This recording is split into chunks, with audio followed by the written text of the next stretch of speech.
அனைவருக்கும் மகா சிவராத்திரி நல்வாழ்த்துக்களை இந்து மக்கள் கட்சியின் சார்பில் தெரிவித்துக் கொள்கிறோம். உலகெங்கிலும் இருக்கக்கூடிய கோடான கோடி இந்துக்கள் சிவராத்திரி திருவிழாவை வெகு சிறப்பாக கொண்டாடி வருகிறார்கள். இது ஒரு தேசிய திருவிழா. சிவராத்திரி திருவிழாவிற்கு அண்டை மாநிலங்கள் கேரளம், கர்நாடகம், ஆந்திர மாநிலத்தில் எல்லாம் அரசாங்கம் பொது விடுமுறை அறிவித்திருக்கிறது. ஆனால் தமிழகத்திலே, தமிழ்நாட்டில் சிவாலயங்கள் அதிகம், சிவபக்தர்களும் அதிகம். 63 நாயன்மார்கள் அவதாரம் செய்தது இந்த தமிழ்நாட்டிலே, பஞ்சபூத தலங்கள் இருப்பது தமிழ்நாட்டிலே. நம்முடைய இந்த சிவபூமியாகிய இந்த தமிழ் பூமியிலே சிவராத்திரி திருவிழா அநேகமாக அனைவருமே கடைபிடிக்கக்கூடியவர்கள். இந்த திருவிழாவிற்கு அரசாங்கம் ஒரு பொது விடுமுறை அளிக்க வேண்டும் என்கிற கோரிக்கையை இந்த நேரத்திலே முன்வைக்கின்றோம்.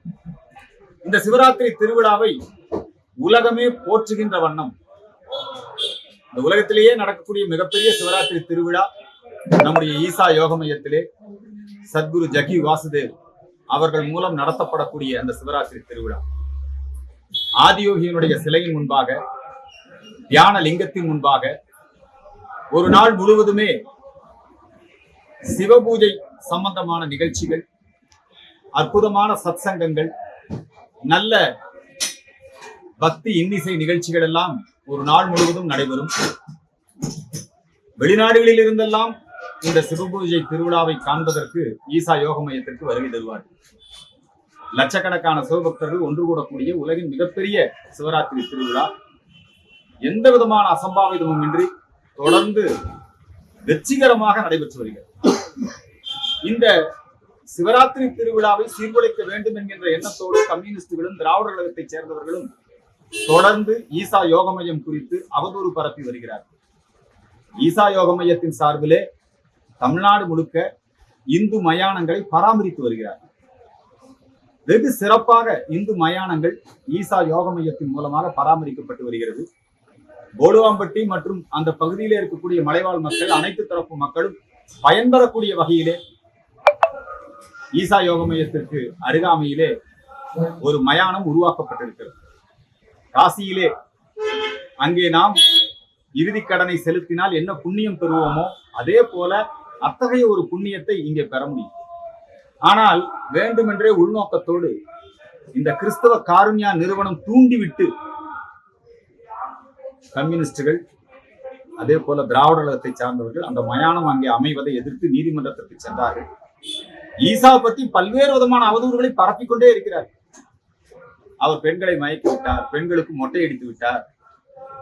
அவங்கெல்லாம் தானாக முன் வந்து அவர்கள் இன்றைக்கு இந்து சமய பணியை, சிவ பணியை அங்கே செய்து கொண்டிருக்கிறார். கிறிஸ்தவ மதத்துல நாடு முழுக்க 6 லட்சத்துக்கும் மேற்பட்ட கன்னியாஸ்திரிகள் மொட்டை அடிச்சு கன்னியாஸ்திரியா இருக்கிறாங்க. அதை போய் எந்த கம்யூனிஸ்டாரும் கேட்க மாட்டாங்க. ஆனா ஈசா யோக மையத்துல இந்து சமயத்துக்காக சேவை செய்வதற்கு அவர்களாக விருப்பப்பட்டு வந்திருக்கிறாங்க. உடனே அதை பத்தி அவதூறு பரப்புறது. குறிப்பாக மார்க்சிஸ்ட் கம்யூனிஸ்ட் கட்சியினுடைய பொதுச் செயலாளர் திரு சண்முகம் அவர்கள் வேண்டுமென்றே உள்நோக்கத்தோடு ஈசா குறித்து அவதூறு பரப்புகிறார். திராவிடர் கழகம் போன்றவர்கள் ஈசாவின் மீது தாக்குதல் நடத்த முயற்சித்தார்கள். கடந்த வாரத்துல ஒரு 2-3 மாதத்துக்கு முன்பாக ஒரு போராட்டம் அறிவித்து தடை மீறி உள்ள வந்து ஈசா யோக மையத்தின் மீது தாக்குதல் நடத்த முயற்சித்தார்கள். காவல்துறை 2 தரப்பு மேலையும் அவங்க வந்து வழக்கு பதிவு செஞ்சிருக்காங்க. அப்புறம் ரொம்ப பிரச்சாரம் பண்ணிட்டே இருக்கான். அந்த கம்யூனிஸ்ட்காரன், தீகாக்காரன், இந்த கிறிஸ்தவன் எல்லாம் சேர்ந்து என்ன பிரச்சாரம் பண்றாங்கன்னா, காடுகளை ஆக்கிரமித்து விட்டார்கள், அவர்கள் வன விலங்கு, யானை பாதை இதையெல்லாம் ஆக்கிரமித்து விட்டார்கள். இதெல்லாம் பொய். எதுவுமே நீதிமன்றத்தில் நிரூபணமாகல. எல்லா இடத்திலுமே ஈசா யோக மையம் சட்டப்பூர்வமாக இயங்கி வருகிறது என்பது நிரூபிக்கப்பட்டிருக்கிறது.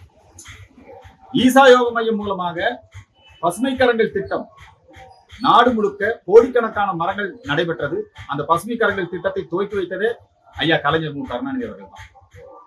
இப்போ இந்த மயானங்கள் பராமரிக்கக்கூடிய திட்டம் உள்ளாட்சித்துறை அமைச்சர், ஏன்னா மயானங்களை பராமரிக்கிறது உள்ளாட்சித்துறை தான், அந்த உள்ளாட்சித்துறை அமைச்சரே இதை பாராட்டி இருக்கிறார். ஆனாலும் கம்யூனிஸ்டுகள் இந்த திராவிட மாடல் ஆட்சியிலே ஆதிக்கம் செலுத்தி வேண்டுமென்றே ஈசாவுக்கும் திமுகவுக்கும் ஆளுங்கட்சிக்கும் மோதலை உண்டாக்க வேண்டும் என்ற உள்நோக்கத்தோடு தொடர்ந்து செயல்பட்டுக் கொண்டிருக்கிறார்கள். இந்த லட்சக்கணக்கான மக்கள் நடத்தக்கூடிய இந்த சிவராத்திரி திருவிழாவை குறித்து அவதூறு பரப்பிக் கொண்டிருக்கிறார்கள். இதற்கு இந்து மக்கள் கட்சி வன்மையான கண்டனத்தை தெரிவிக்கிறது. ஈசா யோக மையத்திலே நடைபெறக்கூடிய சிவராத்திரி திருவிழாவிலே புகுந்து குழப்பம் செய்வதற்கு மே 17 இயக்கம், கம்யூனிஸ்டுகள், திராவிடத்தை சார்ந்தவர்கள், அப்புறம் தமிழ் வழிபாட்டு நெறியாளர்கள் ஒரு குரூப் வந்திருக்கிறாங்க. அவனுக்கு தமிழுக்கு எந்த சம்மந்தமும் கிடையாது. அங்கே பெண்மணிகளை எல்லாம் வைத்து குழப்பம் ஏற்படுத்துவதற்கு முயற்சித்துக் கொண்டிருக்கிறார்கள். இந்த காவல்துறைக்குள்ள சில கிறிஸ்துவ உளவுத்துறை அதிகாரிகள் இருக்கிறாங்க. அவங்க வேண்டுமென்றே உள்நோக்கத்தோடு இவங்களுக்கு ஆதரவா இருக்கிறாங்க. வந்து தாக்கியது ராமகிருஷ்ணன் சம்பந்தப்பட்ட ஆட்கள். அவங்க எதுக்கு அங்க வந்தாங்க? ஆனா வழக்கு போடுறது ஈசா யோக மையத்துல வேலை செய்யறவங்க மேலே சேர்த்து வழக்கு. அப்போ இந்த திராவிட மாடல் அரசாங்கத்தை முழுக்க இவங்க பயன்படுத்தி சிவபக்தர்கள் மீது ஒரு குழப்பத்தை உண்டு பண்ண தாக்குதல் நடத்த முயற்சிக்கிறார்கள். ஆகவே தமிழக அரசு, காவல்துறை விழிப்புணர்வுடன் இருந்து இந்த சிவராத்திரி திருவிழா நல்ல விதமாக நடைபெற உரிய நடவடிக்கைகளை மேற்கொள்ள வேண்டும் என்கிற வேண்டுகோளை முன்வைக்கின்றேன். இலங்கையிலே மிகப்பெரிய சிவபக்தர்கள் இலங்கை தமிழர்கள். உலகத்தில் இருக்கிற பல இடங்களிலையும் சிவாலயங்களையும் நம்முடைய விநாயகர் கோவிலையும் கட்டி உலகம் முழுக்க இந்து சமயத்தை பரப்பியவர்கள் இலங்கை தமிழர்கள். அந்த இலங்கை தமிழர்கள் சிறுபான்மையாகிவிட்ட காரணத்தினால் அங்கே அவர்களுக்கு ஒரு நாடின்றி தவித்துக் கொண்டிருக்கிறார்கள். எனவே இந்து ஈழம் மலர வேண்டியும், காஷ்மீரத்திலே விரட்டி அடிக்கப்பட்ட இந்துக்கள் மீண்டும் அந்த காஷ்மீரத்துக்குள்ளே போய் அவர்கள் சொந்த நிலைகளிலே இருக்க வேண்டும். காஷ்மீர் பண்டிட்டுகள், காஷ்மீர் இந்துக்கள் அவர்கள் பாதுகாக்கப்பட வேண்டும் என்பதை வலியுறுத்தியும், வங்காளதேசத்திலே இந்துக்கள் அன்றாடம் கொல்லப்படுகிறார்கள். அந்த வங்கதேச இந்துக்களுக்கு பாதுகாப்பு கோரியும் இந்து ஈழம் மலர வேண்டியும் ஒவ்வொரு வருடமும் இந்து மக்கள் கட்சியின் சார்பிலே சிவராத்திரி அன்று சிவஜோதி ஏற்றி 9 சிவாலயங்களிலே தரிசனம் செய்து, கன்னியாகுமரி மாவட்டத்தில் சிவாலய ஓட்டம் 12 சிவாலயங்களிலே தரிசனம். அது மாதிரி கோவையிலும் சென்னையிலும் இந்து மக்கள் கட்சியினுடைய தொண்டர்கள் 9 சிவாலயங்களிலே தரிசனம் செய்து அதே மாதிரியான சிவாலய ஓட்டம் மாதிரியான ஒரு புனித நிகழ்ச்சியை, சிவஜோதி யாத்திரையை நடத்த இருக்கிறோம். இன்னைக்கு பல்வேறு நிகழ்ச்சிகளிலே பங்கெடுத்துக் கொண்டிருக்கிற காரணத்தினால் இந்த மாலை நேரத்தில் இந்த சிவஜோதி யாத்திரை நடத்தப்படும். நான் அந்த யாத்திரையை இன்றைக்கு கோட்டை ஈஸ்வரன் கோவிலிலே துவக்கி வைத்து பிரார்த்தனை செய்திருக்கிறேன்.